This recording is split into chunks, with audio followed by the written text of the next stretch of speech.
Andhra Pradesh assembly ఎన్నికల్లో TDP Janasena BJP కూటమి ఘన విజయం సాధించింది. ఏ పార్టీకి ఎంత శాతం ఓట్లు వచ్చాయి? గత ఎన్నికలతో పోలిస్తే ఇప్పుడు ఎలాంటి మార్పు కనిపిస్తోంది? ఎవరికి తగ్గాయి, ఎవరికి పెరిగాయి అన్నది చూద్దాం. టీడీపీ జనసేన బీజేపీ కూటమికి వైఎస్సార్ కాంగ్రెస్ పార్టీకి మధ్య ఏకంగా 53,72,166 ఓట్ల తేడా ఉంది. ఒక్క టీడీపీతో పోల్చిన వైఎస్సార్ కాంగ్రెస్కు 21,442 ఓట్లు తక్కువ పడ్డాయి.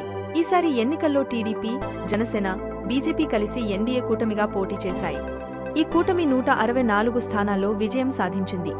ఇందులో టీడీపీ 135 స్థానాలు, జనసేన 21 స్థానాలు, బీజేపీ 8 స్థానాల్లో గెలిచింది. వైఎస్సార్ కాంగ్రెస్ పార్టీ 11 స్థానాలకే పరిమితం అయింది. కేంద్ర ఎన్నికల సంఘం ఇప్పటివరకు ప్రకటించిన లెక్కలను బట్టి చూస్తే టీడీపీ, జనసేన, బీజేపీ కలిపి 55.29% ఓట్లు సాధించాయి. మూడు పార్టీలు కలిపి 1,86,56,300 ఓట్లు దక్కించుకున్నాయి. ఇందులో టీడీపీది ఎక్కువ శాతం వాటా. ప్రభుత్వ వ్యతిరేక ఓటు చీలకుండా మూడు పార్టీలు కలిసి వెళ్లడంతోనే భారీ విజయాన్ని నమోదు చేసినట్లు కూటమి నేతలు చెబుతున్నారు. వైఎస్సార్సీపీకి 39.37% ఓట్లు నమోదయ్యాయి.